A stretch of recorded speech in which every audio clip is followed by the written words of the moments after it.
Benji was lying down on a sand dune. They had encamped after traveling at some time in the heat, in the desert, in this wilderness. Him and what's left of his family and the rest of the tribes, the Hebrews. He was there in the still of the night, looking out at the countless stars and just thinking that a mere 2 months before, they were slaves in Mitzrayim. He was thinking about his Abba and Ima, who had died as slaves. How when he was born, he was called Benjamin, but they always loved calling him Benji.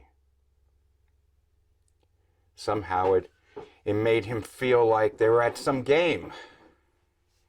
Benji. Like they were playing on the banks of the Nile River.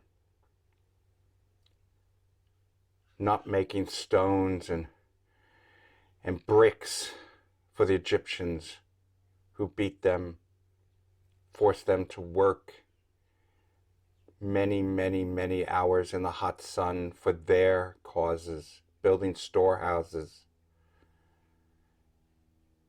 It was just a couple of months ago that they were there, slaves. Been slaves. His parents were slaves, his grandparents, his great-grandparents, as far as anyone knew, as far as they can talk, their memories had gone. They had been slaves. They did not have any freedom. They were told what to do, when to eat, when to sleep, when to work. All too rarely, when to rest. When and where even to do things like go to the bathroom. Every bit they were told to do. It made them feel, Benji thought, somewhat less than human. But all that changed quickly, very quickly. Moshe, who everyone thought was dead, who at one time was living in the palace with those monsters, Benji thought. And now here he was, talking about a God, talking through Aaron, because no one ever heard Moshe talk. They say he cannot talk. And he talks through Aaron. And no one believed him. But then, things started to happen. Plague upon plague happened upon the Egyptians. And we blinked. And the next moment we were going through the Sea of Reeds on dry land. The sea had parted on either side and we were scared to go in. But we had no choice or we would have been killed by the Egyptians. So here we are, in the middle of the wilderness with nothing but sand all around us. We had stopped off at this lake, this miraculous lake that was so bitter, but Moshe had told Aaron to tell us how to make it pure and how to gather manna to sustain us. And now here we are, wandering in the desert, all of us alone.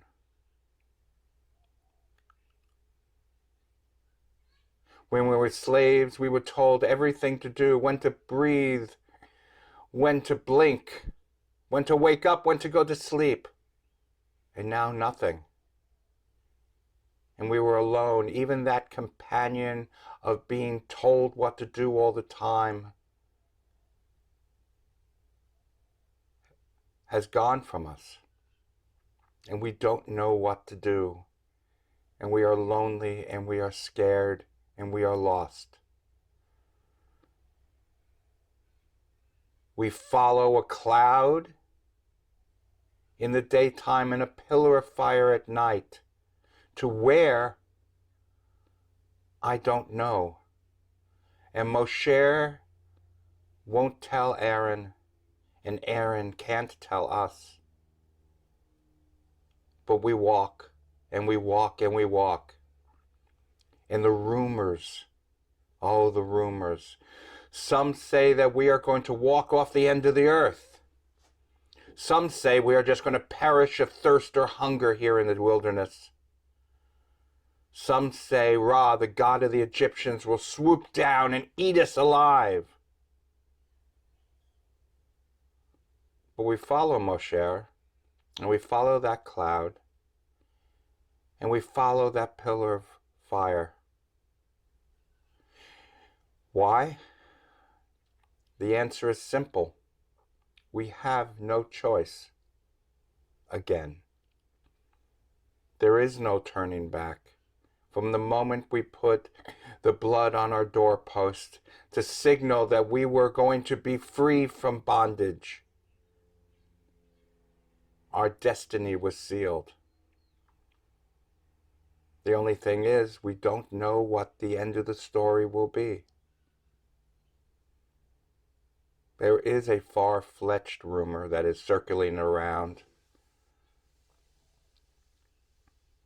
And since my parents, my Abba and Ima, are no longer here, I cannot ask them whether they think it's true.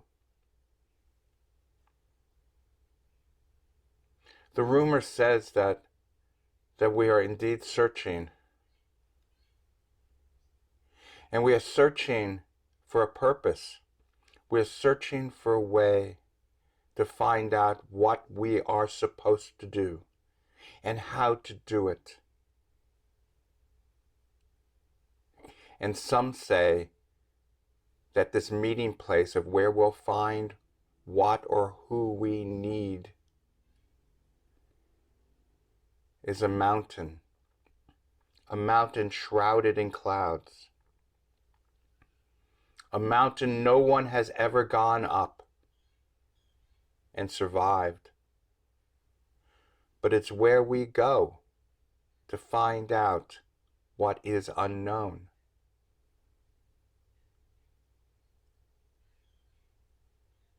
I don't know. I think this is the rumor that I will choose to believe.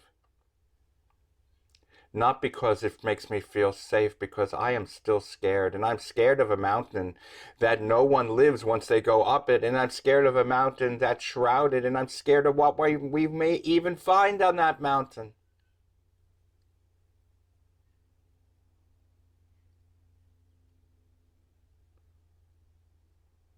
But I am curious to find out how our story ends.